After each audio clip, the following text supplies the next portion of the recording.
ফের একবার কলকাতা হাইকোর্টে মুখ থুবড়ে পড়ল তৃণমূল কংগ্রেস।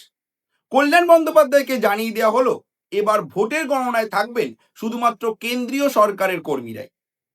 এবার ভোট মিটে যেতেই ভোটের গণনা নিয়ে কিন্তু উত্তপ্ত হয়ে উঠেছে বাংলার রাজ্য রাজনীতি। কিন্তু প্রশ্ন হচ্ছে, যদি কেন্দ্রীয় সরকারের কর্মীরা ভোটের গণনা করেন, তাহলে তাতে কি সমস্যা হচ্ছে তৃণমূল কংগ্রেসের? তৃণমূল কংগ্রেস এই সিদ্ধান্তের বিরুদ্ধে হাইকোর্টে গিয়ে কি যুক্তি বা দিল? পাল্টা নির্দেশে হাইকোর্টই বা কি জানালো? এই যে সিদ্ধান্ত, সে কেন্দ্রীয় সরকারের কর্মী দিয়ে ভোটের গণনা করা হবে, এটা কি আগেও ছিল নাকি নতুন করে আনা হয়েছে? এই সিদ্ধান্ত কি ভোটের ফলে কোনো রকম প্রভাব ফেলতে পারে? আজকের এই ভিডিওতে আমরা সেটাই আপনাদের সামনে তুলে ধরবো, এক এক করে একদম বিস্তারিতভাবে। তাই ভিডিওটি শেষ পর্যন্ত দেখতে ভুলবেন না।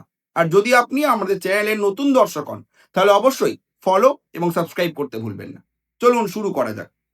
প্রথমেই আপনাদের জানাবো, এবারে বাংলায় কিন্তু মোটের ওপর শান্তিপূর্ণভাবেই ভোট হয়েছে। দু দফায় 294টি আসনে হিংসায় এখনো অবধি একটাও মৃত্যুর খবর পাওয়া যায়নি। অর্থাৎ বলা যায়, রেকর্ড সংখ্যক ভোট পড়ার পাশাপাশি শান্তিপূর্ণ ভোট করে নজির গড়ে দিয়েছে নির্বাচন কমিশন, যা এখন সারা দেশের মধ্যে একটি আলোচনার বিষয়। আর এর সম্পূর্ণ ক্রেডিট কিন্তু নির্বাচন কমিশনের কাছেই যায়। কারণ নির্বাচন কমিশনের একাধিক সিদ্ধান্ত নিয়ে গত কয়েকদিনে একাধিক সমালোচনা হয়েছে। অনেকে বলেছে অনেক করা হচ্ছে কমিশন, কিন্তু কমিশনের সিদ্ধান্ত যে একেবারে সঠিক সেটা কিন্তু দেখা গিয়েছে দু দফার ভোট মিটতেই। তবে ভোট মিটে গেলেও ভোটের ফলাফল তো এখনো প্রকাশিত হয়নি। তাই এখনো উত্তপ্ত হয়ে উঠেছে বাংলার রাজ্য রাজনীতি। কারণ 4 মে প্রকাশিত হবে বাংলার ভোটের ফলাফল। আর এতদিনে রাজনৈতিক দলগুলো যে পরিশ্রম করলো, এত যে অক্লান্তিকর পরিশ্রম করলো, তার ফলই তো 4 মে দেখা যাবে। কিন্তু এবার সেই 4 মের গণনা নিয়েও চলছে কিন্তু রাজনৈতিক উত্তেজনা, চড়ছে রাজনৈতিক পারদ। কেন? সেটার পিছনেও রয়েছে কিন্তু নির্বাচন কমিশনের একটি সিদ্ধান্ত।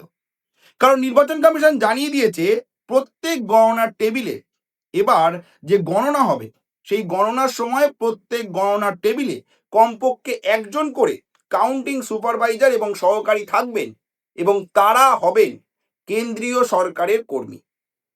এটা শুনতে অনেকটা সাধারণ লাগলেও যে কেন্দ্রীয় সরকারের কর্মীদের দিয়ে গণনা করানো হবে, কিন্তু এটাতেই অনেক জট দেখছে তৃণমূল কংগ্রেস। তারা এইটা নিয়ে তুমুল বিতর্ক শুরু করেছে এবং এর বিরোধিতা করে হাইকোর্ট পর্যন্ত পৌঁছে গিয়েছে। এই যে সিদ্ধান্ত নির্বাচন কমিশনের, এটা কতটা সঠিক কতটা বেঠিক, আগে কি ছিল এখন কি হয়েছে, এগুলো আমরা আপনাদের জানাবো। কিন্তু প্রথমে জানিয়ে দিই, গত 24 ঘন্টায় তৃণমূলকে কিভাবে উত্তর দিল ক্যালকাটা হাইকোর্ট, তাদের যুক্তিকে কিভাবে খণ্ডন করলো কলকাতা হাইকোর্ট।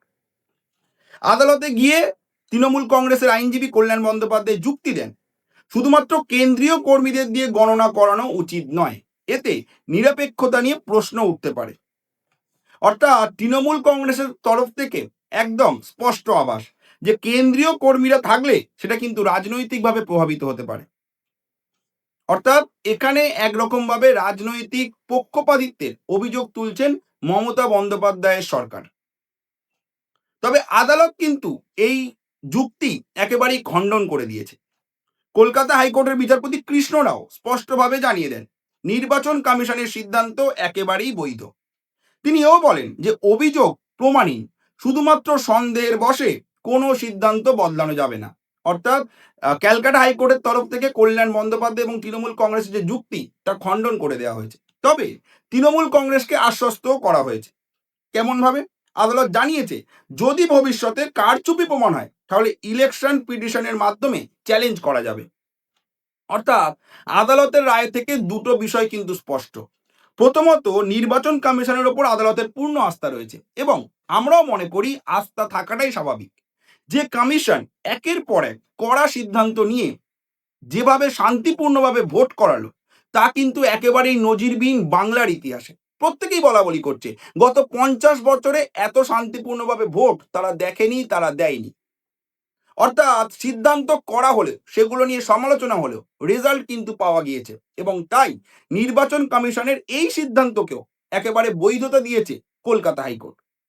তবে অন্যদিকে কলকাতা হাইকোর্ট নিরপেক্ষভাবে তৃণমূল কংগ্রেসকেও কিন্তু স্পষ্টভাবে জানিয়ে দিয়েছে, যদি কারচুপি প্রমাণিত হয় তারা কিন্তু চ্যালেঞ্জ জানাতে পারবে। অর্থাৎ গত 24 ঘন্টায় তৃণমূল কংগ্রেস যেমনভাবে হাইকোর্টে গিয়ে মুখ থুবড়ে পড়েছে, সেরমভাবে তাদের পক্ষে কিন্তু এটাও বলা হয়েছে যে তোমরা বাবা কারচুপি যদি প্রমাণ করতে পারো তাহলে আবার এসে আমাদের কাছে নতুন করে অভিযোগ দাখিল করতে পারো এবং আমরা সেটা শুনবো। তবে এবার আপনাদের জানিয়ে দেব, নির্বাচন কমিশনের এই সিদ্ধান্ত নিয়ে এত কেন প্রশ্ন উঠছে, এত কেন বিরোধিতা করছে তৃণমূল সরকার। তার জন্য যেতে হবে 2021 সালের ঘটনায়। যে 2021 সালে যে ভোট হয়েছিল তার গণনায় কারা ছিলেন, তার গণনার সময় কোন কোন এজেন্টরা ছিল, চলুন সেটা আপনাদের জানিয়ে দিই। 2021 সালে যে নির্বাচন হয়েছিল সেই গণনার ক্ষেত্রে প্রধানত রাজ্য সরকারের কর্মীদেরই নিয়োগ করা হয়েছিল। সেখানে ছিল স্কুলের শিক্ষক থেকে শুরু করে ক্লার্ক থেকে শুরু করে বিডিও অফিসের কর্মচারীরা, সাথে কিছু পরিমাণ কেন্দ্রীয় পর্যবেক্ষক ছিলেন। কাউন্টিং টেবিলে বসতেন বেশিরভাগ রাজ্য সরকারের কর্মীরাই। কেন্দ্রীয় কর্মীরা মূলত মনিটরিং এর কাজটা করতেন। অর্থাৎ বলা যায় 2021 সালে 70 থেকে 90% রাজ্য সরকারের কর্মীরাই ভোটের গণনায় ছিলেন। কিন্তু আশ্চর্যের বিষয় হলো সে বছর তৃণমূলের তরফ থেকে এই বোধ উদয় হয়নি যে আমরা গিয়ে বলি যে শুধু রাজ্য সরকার দিয়ে করলে তো একটা পক্ষপাতিত্ব হতে পারে, 50-50 করা হোক।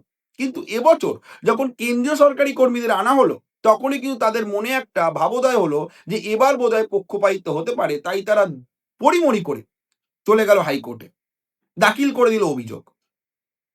অর্থাৎ গতবার 70 থেকে 90% ছিল রাজ্য সরকারের কর্মচারী, এবারেও কিন্তু কেন্দ্রীয় সরকারের কর্মচারীদের নিয়োগ করা হয়েছে। কারণ 2026 সালে নির্বাচন কমিশনের তরফ থেকে জানানো হয়েছে কাউন্টিং সুপারভিশন, অর্থাৎ গণনার যিনি সুপারভাইজার হবেন এবং সহযোগিতা করবেন যিনি, সেখানে কেন্দ্রীয় সরকারের কর্মচারী অথবা পিএসইউ কর্মী অর্থাৎ পাবলিক সেক্টর ইউনিটের কর্মীদের নিয়োগ করতে হবে।